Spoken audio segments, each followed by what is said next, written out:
अजय वर्मा जी, अब मैं आपसे सवाल पूछती हूँ और मेरा सवाल बड़ा छोटा बड़ा आसान सा सवाल है। देश में क्या अब जलेबी बनना बंद हो जाना चाहिए? जलेबी को बैन कर देना चाहिए, क्योंकि पेजर विस्फोट हुए हैं तो ईवीएम बैन होने की बात हो रही है, तो जलेबी भी बैन कर दीजिए, ईवीएम भी बैन कर दीजिए, बस मंदिर में बैठ के हम लोग घंटी बजाया करेंगे। अजय वर्मा जी, ये कौन से तर्क हैं, ये कौन से तर्क दिए जा रहे हैं जो इस वक्त सता रहे हैं विपक्ष को? बस एक चुनाव हरियाणा का आप हारे हैं, बाकी जम्मू कश्मीर का तो आप जीते हैं। तब चुनाव आयोग दुरुस्त था, ठीक था, हरियाणा हार गए तो हाय तौबा। ये कैसा आर्ग्यूमेंट है?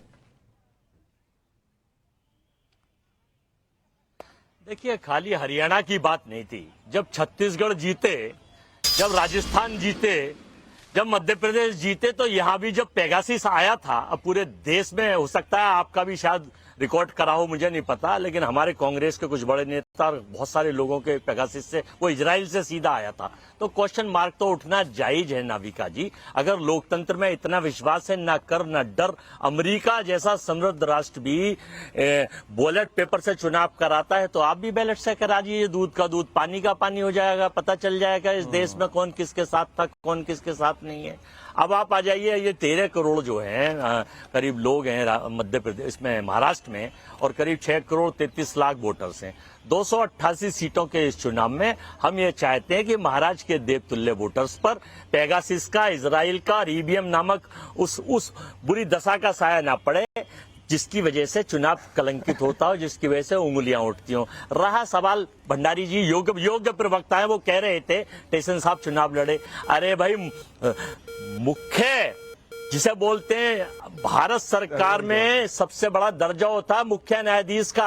आपने तो मुख्य न्यायाधीश को नॉमिनेट राज्यसभा से करके भेज दिया, अपने ऑर्डर करा के, और उनके खिलाफ वो करा कर। तो भाजपा जो कर सकती है वास्तव में इस निराय में कुछ नहीं कर सकता। इस वक्त ये चुनाव आयोग, देखिए सेशन साहब के टाइम में चुनाव आयोग देवताओं की तरह काम करता था। अजय वर्मा जी, चुनाव आयोग कम से कम वो पार्टी जो किसी चुनाव लड़े हुए इंसान को जज बना सकती है, वो ऐसे तथ्य ना उठाए तो बेहतर रहेगा। कम से कम आबरू इज्जत ढकी रहेगी। लेकिन प्रदीप भंडारी, नाविका जी, अगर ये सचिन तेंदुलकर जी को नॉमिनेट कर सकते, नॉमिनेट तो वही लोग होते हैं जिनने देश की सेवा करी है। इनको देश की सेवा किए लोगों से चिढ़े, इसीलिए दिक्कत है। इनको समझ नहीं आ रहा चुनाव लड़ाना और नॉमिनेशन में फर्क है। अजय वर्मा जी, यही फर्क है जलेबी फैक्ट्री में बनने और हलवाई के बीच में। ये रहा पूरा का पूरा रिजल्ट। और कोई ईवीएम, भारतीय जनता पार्टी के समय ऐसा हुआ है 2014 के बाद से ईवीएम आए, ठीक इसी तरीके से अपनी झूठ की दुकान को आगे ले जा रहे हैं। हरियाणा में इनकी झूठ की दुकान जो है वो हार गई थी, तब भी नहीं समझ रहे।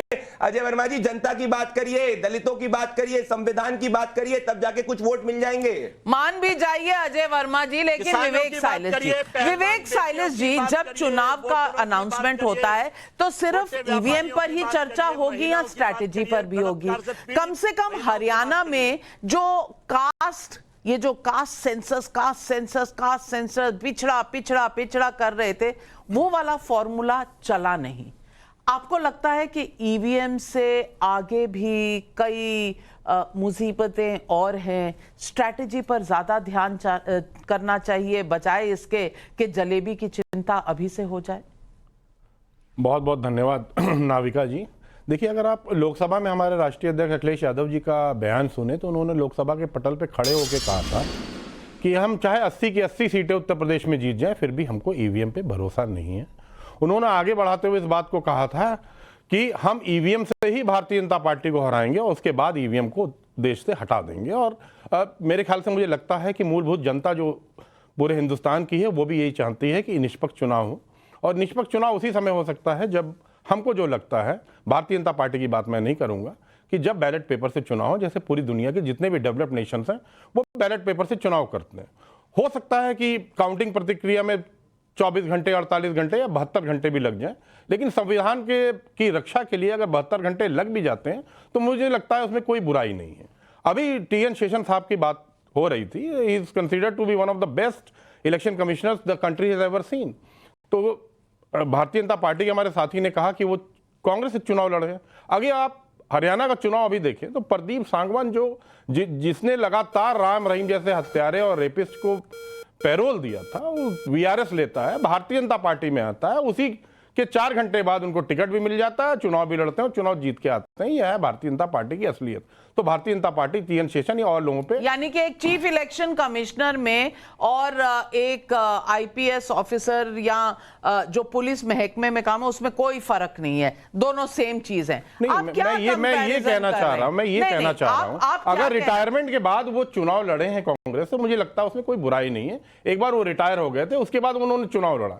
इन्होंने फर्क ये है कि इन्होंने VRS लिया, एक साजिश के तहत VRS लिया, भाजपा ज्वाइन की और चुनाव लड़ा। देश के पहले ऐसे ब्यूरोक्रेट नहीं थे। नहीं, सबसे बड़ी बात है कि उस आदमी ने VRS लिया हो और चुनाव में खड़े हो, ऐसे कई लोग हैं और संविधान सबको इजाजत देता है। आप साथ साथ नहीं कर सकते कि चुनाव भी लड़ लें और ब्यूरोक्रेट भी रहें। आपको पहले रिजाइन करना पड़ता है, बाद में आप चुनाव लड़ सकते हैं और यह संवैधानिक बात है। संविधान आप देश को पढ़ाते हैं, संविधान की दुहाई रोज आप देते हैं, संविधान हमें आपको समझाना पड़ता है।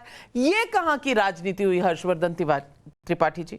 नहीं नविका जी, सबसे पहले तो ये कि अब अगर हम EVM पर कोई भी चर्चा कर रहे हैं और संदेह के दायरे में कर रहे हैं तो हम लोग बेईमानी कर रहे हैं।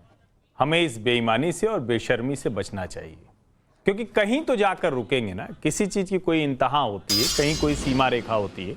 जब हम देश के लोगों को बार बार ये कहते हुए जाते हैं और थोड़ा तो शर्म करते सोचें कि जिस तरह का परिणाम आया है, ऐसा परिणाम हरियाणा का नहीं है कि कोई भारतीय जनता पार्टी को एकदम से अचानक 60% मत मिल गया हो, कांग्रेस को नहीं मिला। बड़ा नजदीकी मुकाबला था। अंतिम समय तक कोई भी ये बता पाने की स्थिति में नहीं था किधर हम जा रहे हैं। और कई सीटों पर आप देखिए उनके नेता निकल कर कहते हैं, जिस सबसे कम वोटों की हार जीत का कह रहे हैं, कांग्रेस के नेता निकल कर कहते हैं कि फलाना जी ने हरा दिया। उन्होंने नाम ले दिया सीधे सीधे, कांग्रेस के नेता बता रहे हैं।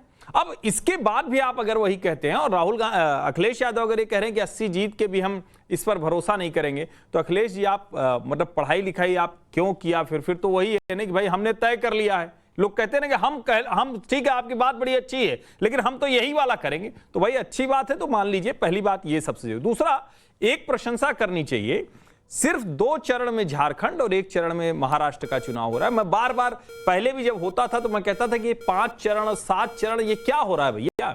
हम धीरे धीरे इन चरणों को कम करें। इसका एक मतलब और हुआ, महाराष्ट्र के वो जिले जिनको हम कहते थे कि वो नक्सल प्रभावित थे, वो अब नहीं रहे। इसकी भी एक चर्चा होनी चाहिए और उसके बाद आप बात कीजिए। जहां तक रही बात कौन चुनाव लड़ेगा, कितने समय बाद लड़ेगा, अरुण जेटली जी ने भी एक बार बड़ा लंबा चौड़ा उनका भाषण है, बार बार कोट किया जाता है। मैं कह रहा हूं कूलिंग ऑफ पर कोई एक सहमति बने ना कि कूलिंग ऑफ पीरियड होगा। भाई इतने दिन तक कुछ नहीं करोगे, लेकिन नेताजी लोग पार्टी तो मंच पे जाते जाते बदल लेते हैं। अभी तो याद है ना कि अशोक तंवर भारतीय जनता पार्टी का प्रचार कर रहे थे, जाते जाते राहुल जी के साथ हाथ पकड़ के निकल लिए। नेता तो कुछ भी करें, दूसरी किसी भी पोजीशन पर बैठे व्यक्ति को यह नहीं इजाजत है कि वो लोकतंत्र की प्रक्रिया में हिस्सेदार बन सके। नेता अपने चरित्र का यह दोहरापन ठीक करेंगे तब शायद बात हो पाएगी, वरना दोनों पार्टियों के पास बड़ी लंबी लिस्ट है, जज की, IPS की, पता नहीं किसकी किसकी है, और मान लीजिए पत्रकार तो उसमें कहीं आते ही नहीं।